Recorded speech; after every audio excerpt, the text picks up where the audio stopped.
పవన్ కళ్యాణ్ గారు deputy CM గా ఉన్నారు. అసలు మీకు ఎలా అనిపించింది? ఒక పవన్ కళ్యాణ్ ఫ్యాన్ గా ఫ్యానా? ఏం మాట్లాడుతున్నావా? ఆ, నేను ఆయన వేస్తే తిరిగే ఫ్యాన్ లేకపోతే ఆయన అభిమానులు వేస్తే తిరిగే లోన్నో కాను.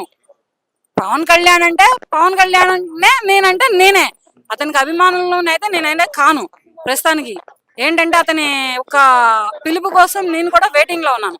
పవన్ కళ్యాణ్ గారు ఒక్క పిలుపు కోసం నేను కూడా వెయిటింగ్ లో ఉన్నాను.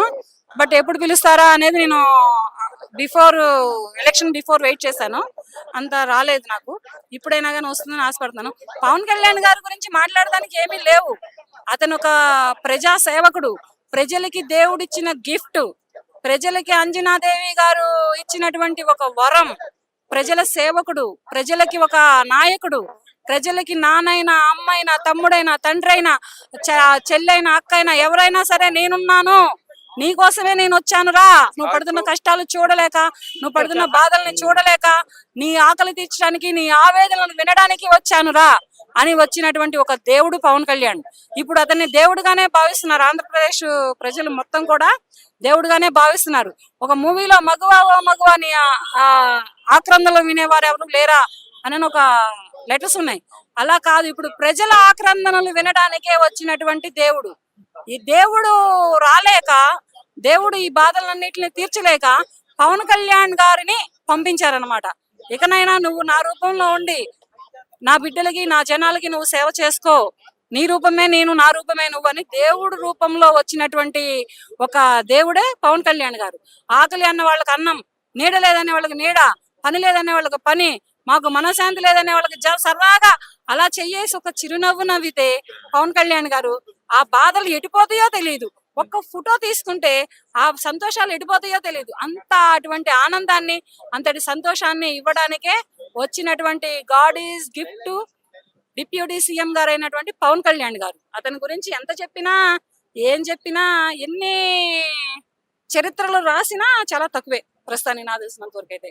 ఇప్పుడు కూటమి ప్రభుత్వం వచ్చి 6 months అవుతుంది. అసలు ఎలా ఉందంటారు వాళ్ళ ప్రభుత్వం? అంటే గవర్నమెంట్ బాగుంది. మరి ఎవరంటే మన చంద్రబాబు నాయుడు గారు మేధస్సుతోటి చేస్తున్నారు పనులు. అలాగే మన పవన్ కళ్యాణ్ గారు కూడా దూకుడు వ్యవహారంతో చేస్తున్నారు పనులు.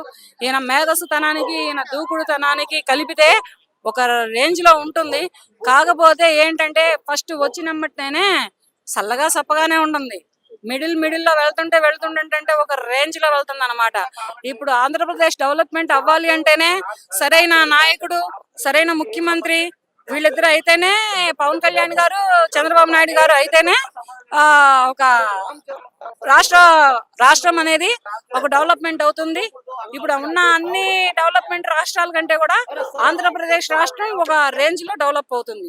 ఇక్కడ హైదరాబాద్ ని ఎలా చేశారో మన చంద్రబాబు నాయుడు గారు, మిగతా రాష్ట్రాలని ఆ రాష్ట్ర ముఖ్యమంత్రులు ఎలా చేశారో అంతకు మించిన రాష్ట్రంగా ఆంధ్రప్రదేశ్ రాష్ట్రాన్ని దిద్దుతారు కాదు, అలా దిద్దేవారే. కాకపోతే 2019లో అదృష్టం బాలేక అలా పక్కకు వెళ్ళిపోయారు, ఓడిపోయి. ఇప్పుడు మళ్ళీ గెలిచి వచ్చారు గనక, ఇప్పుడు మళ్ళీ గెలిచి ఉంటున్నారు గనక ఇక రాష్ట్రాన్ని ఆపేది ఎవరు లేరు. ఇక నెక్స్ట్ రాబోయే కాలానికి కాబోయే సీఎం కూడా మన పవన్ కళ్యాణ్ గారే అవుతారు. పవన్ కళ్యాణ్ గారికే సీఎం పదవిని చంద్రబాబు నాయుడు గారు పట్టం కడతారు.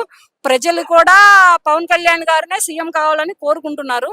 ఎందుకని అంటే అతను నీరనక, నిప్పనక, ఎండనక, వాననక, రాయనక, రప్పనక, నిద్రనక, తిండనక, తిప్పలనక కూడా మాని వర్షంలో కూడా మన్యం ప్రజలకు రోడ్లేంటి, తర్వాత స్కూళ్ళేంటి, హాస్పిటల్స్ ఏంటి, ఇవన్నిటి కోసం పాటుపడి ఒక సొంత బిడ్డ లెక్క, వయసులో పెద్దవాళ్ళైతే బిడ్డ లెక్క, చిన్నవాళ్ళైతే అన్న లెక్క, ఒక తండ్రి లెక్క, ఒక కొడుకు లెక్క, ఈ రకంగా శ్రమపడి ఇన్ని రకాలటువంటి బాధ్యతలని భుజాల మీద వేసుకొని ఒక తిండిని కూడా మాని, భార్య పిల్లల్ని కూడా పక్కన పెట్టి, తల్లిని, అన్నని, తన బంధువర్గాన్ని ఒక పక్కన పెట్టి ఇటువంటి సేవలు చేస్తున్నారంటే పవన్ కళ్యాణ్ గారు నిజంగా అసలు అతను ఒక ఎక్కడో రాంగ్ చేశాడయ్యా దేవుడు. ఎప్పుడో ఇవ్వాల్సింది ఇతన్ని ఆ రాష్ట్రానికి సేవకుడుగా, ఆ రాష్ట్రానికి ఎప్పుడో ఇవ్వాల్సింది. కానీ కొంచెం లేట్ చేశాడు దేవుడు. ఇప్పుడైనా మించిపోయింది ఏం లేదు. కానీ వీళ్ళు ఉంటేనే రాష్ట్రం అనేది డెవలప్ అవుతుంది.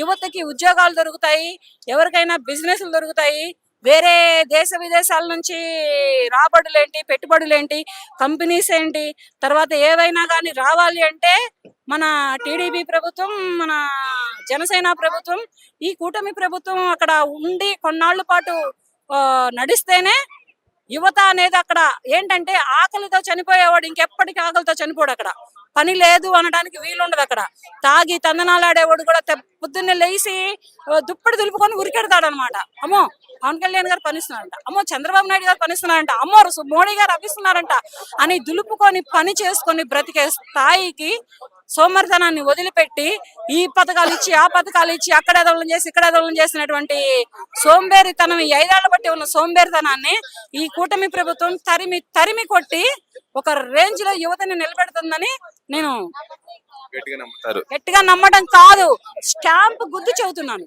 ఓకే. అంటే ఇప్పుడు కూటమి ప్రభుత్వం వచ్చి 6 నెలలు అవుతుంది. చంద్రబాబు గారేమో సూపర్ 6 అన్నారు. అసలు దాంట్లో ఏది కూడా సక్రంగా ఇవ్వలేదు అనేది ఒకటి వినిపిస్తుంది. అసలు దాని గురించి చెంబుడు నీళ్ళకే ఉలికి పడితే బిందెడు నీళ్ళు ఎవరు పోసుకోవాలి? రేపు సముద్రాన్ని ఎవరు ఇదాలి? పెద్ద పెద్ద నదులను ఎవరు ఇదాలి? ఇప్పుడే కదా వచ్చింది. ఇదేమన్నా రాని ప్రభుత్వమా? చంద్రబాబు నాయుడు గారికి తెలియని రాజకీయమా? లేకపోతే పవన్ కళ్యాణ్ గారు తిరగని రాజకీయమా? 10 ఏళ్లు తిరిగారు పవన్ కళ్యాణ్ గారు. చంద్రబాబు నాయుడు గారు కూడా 45 ఏళ్లు రాజకీయ అనుభవం ఉంది ఆయనకు కూడా. కొంచెం టైము ఏంటంటే అధిష్టానం కూడా మరి నిధులు విడుదల చేయాలి కదా. అసెంబ్లీలోనే చెప్పారు కదా నేను ఇవ్వలేను అని చేతులు ఎత్తేసారు అనేది ఒక వాదన ఉంది. దీని గురించి ఎవరు చూసారంట చేతులు ఎత్తేసినట్టు? ఎవరు చూసారంట? అసెంబ్లీలోనే డైరెక్ట్ గా లైవ్ లో అన్నారు కదా నేను సూపర్ 6 అనేది నేను ఇవ్వలేను. ఆ వీడియోని బయట తీయండి. ఎక్కడ ఎప్పుడు చెప్పారు? ఎక్కడ ఏ మీటింగ్ లో చెప్పారు? ఏ సమావేశంలో చెప్పారు? ఆ వీడియోని బయటికి తీయండి. లేకపోతే ఆ ముసుగు ఆ ముఖం ఎవరికన్నా పెట్టి మై హ్యాండ్స్ అప్ అని చేతులు ఎత్తేసినట్టు తీసారా? వాగ్దానం చేసినప్పుడు నెమ్మదిగానో ఇప్పుడు వదిలారు కదా. ఇప్పుడు 6 పథకాలు నిన్న వదిలాడు కదా. తల్లి దీవిని వదిలాడు, తర్వాత ఏవేవో వదిలాడు కదా. వదిలినప్పుడు ఇంకెట్లా అవుతుంది? ఎందుకు వదలలేరు? ఎందుకు హ్యాండ్స్ అప్ అని చేతులు ఎత్తేసారు? ఇదైతే మాత్రం ఫేక్, ఇదైతే మాత్రం కరెక్ట్ కాదు. చేస్తారు కాకపోతే ఏంటంటే ఇప్పుడు రాష్ట్రం అప్పులు చేసేసి సెక్రటరేట్ ని 370 కోట్లకి తాకట్టు పెట్టేసి ఒకళ్ళు పారిపోయారు.